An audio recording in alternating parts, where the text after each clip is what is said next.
The report provided detailed summaries of previous incidents that occurred at LSU, but despite multiple athletics employees being publicly named in the investigation, only 2 were announced today to be receiving disciplinary action. This isn't the first time employees say they felt in danger. Just a few months ago, a nurse was carjacked here in broad daylight.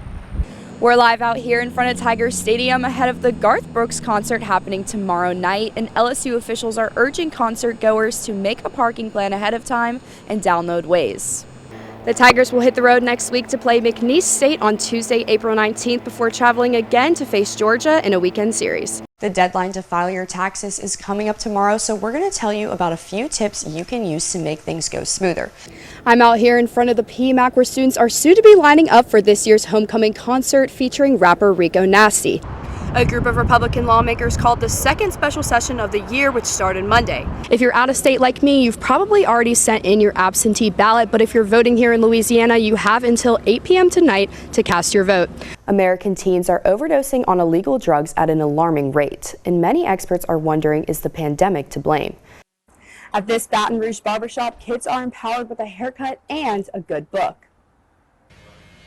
Every first Monday of the month, you can find O'Neill Curtis and his team of barbers at O'Neill's Barber and Beauty Salon, giving free haircuts to kids in exchange for them reading a book.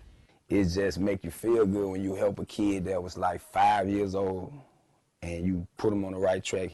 Curtis mentors kids and promotes literacy through the Line for Line program, which he co-founded with Lucy Pereira 8 years ago. I didn't feel like I could walk in, go into a barbershop with this idea. So I just kind of waited, and then through some of the students who worked with me through Neighborhood Arts Project, was introduced to someone who knew O'Neill.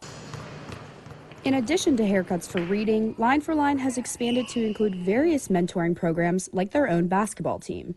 I really wanted to find something that my team liked to do, so it'll be organic. It wouldn't be like you're forcing nobody to help on them. And a couple of my barbers, they liked it, they coaches. So we was like, let's just put a little small little basketball team together. The approach to reading is different at the barbershop than in schools, which is what Pereira thinks makes the program and Curtis's influence so impactful. We're just not any old literacy program, it's barbershop based. So the reason why I say that is because the kids come in there and they look up to these guys. Curtis has seen that illiteracy can affect entire families, like one father who was raising his 4 kids on his own. He was like, man, I want to thank you for the program, man. What y'all doing is real needed and big. He said, because my wife been in jail since the kids been little. So he like, I've been doing this all by myself. And he like, man, these kids come home with homework and, I barely can read.